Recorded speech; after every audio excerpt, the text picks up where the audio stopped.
Good morning and welcome to Sunup. I'm Clinton Griffiths. Today we're in Oklahoma City for 4-H Day at the Capitol. But first, we'd like to continue with our series on artificial insemination. Now we will warn you that we are a demonstrational show and today we're breeding cattle. So, for those of you who are having breakfast or just aren't comfortable with this much cow that early in the morning, take 7 minutes and join us back here. For the rest of you, enjoy the show. Well, we've taken a look at our cow herd and watched for estrus to find out if they're ready to be bred. We've talked about tank and handling the semen in the tank.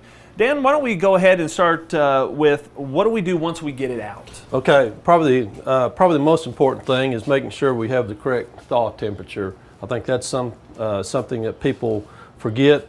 Very simple, doesn't have to be elaborate on a thaw. You can do something as simple as a thermos and a thermometer, or they do have these units that are 12 volt or 110 that have a thermostat that's automatically set. And so they're full of water, so when you pull that straw out, you want to drop it in there and let it warm up. And how long are we talking about? Well, the critical thing is time and temperature. The universal thaw temperature is 95 and for about 30 to 45 seconds. Okay, so not a long amount of time. Not a long period of time. Now, if you have say you've got a set of animals that you've synchronized and you're going to have breeding multiples, I guess one right after the other, recommendation is to put no more semen in the thaw unit that you can breed in a 15-minute time period. The thing we have to be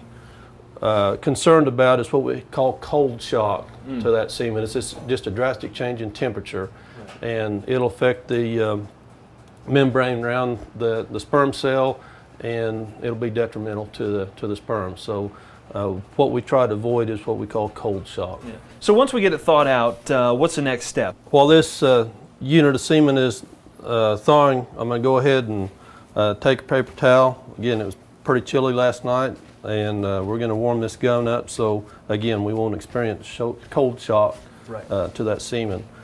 High temperature can be a problem also. A lot of people do breed in the fall, usually around November, December.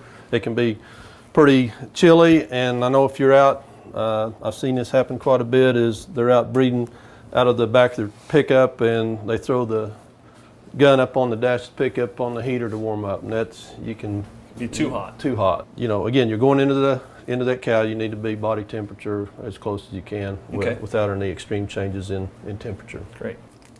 What we must remember is water is very toxic to the sperm cell. So it needs to be completely dry when completely it comes out. Dry. We can either use what they call a straw cutter or a pair of scissors. And that just opens the top. That opens the top up. We're going to place this into this, snap that in. We're going to draw our plunger back on our gun. We place this in, and again, we're going to twist that on. Again, make sure that we're just going to bump up to that cotton plug that's in there. We're going to wrap that unit or the gun with a paper towel.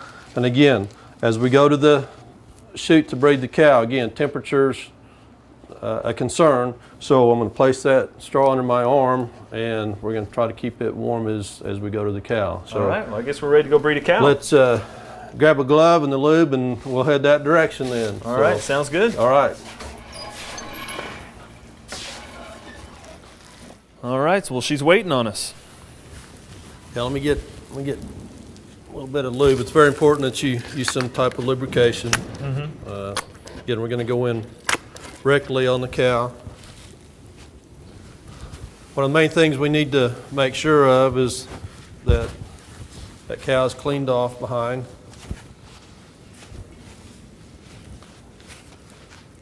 And again, I like to take a clean paper towel again and we're going to go in the bowl. We're going to go in rectally.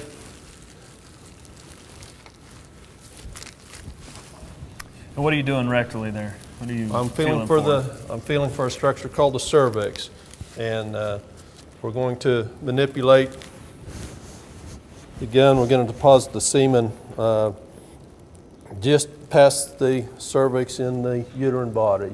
We try to be as clean as we can. I'm going to put a little pressure on the base here as I go in the vulva. I'm going to go in about a 30-degree angle, because if I'm pointing downward, I might hit the urethral opening. Okay. And the cow will let you know if you hit that. So it seems like you're working your way in there. I've located the cervix.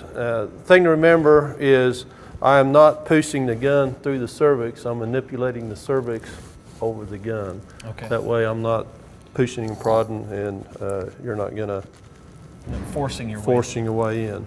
You can tell when you're there then. Tell when I'm there, and I'm just gonna deposit the semen slowly, let it just kind of dribble over the front of the cervix into the uterine body, and that's that. Well, that seems pretty cut and dry. Is there anything that people need to watch out for while they're doing this part of it, or tips for them? Cleanliness. Again, you're moving through into the uterine body, so again, the cervix is that structure that separates the outside from the inside. So right. Anything that you take in on the tip of your gun is going into into the uterine body. I've heard some guys talk about breeding really young cows, and a lot of times they'll try to clamp down on your arm as you're working in there. Or any tips on trying to manipulate that? Again, when you go in the cow, I try to just go in with my fingers kind of closed like that, and just, again, that cow's going to try to force you out, but just let her work over your hand, and just, again, don't force your way in. Go just slow. Steady pressure will get you there. So you're just real nice and gentle and work your way through it. Manipulation. Again, the cervix has structures as that closes down called cervical rings. Mm-hmm. And if you notice, you're going to manipulate the gun or the rod.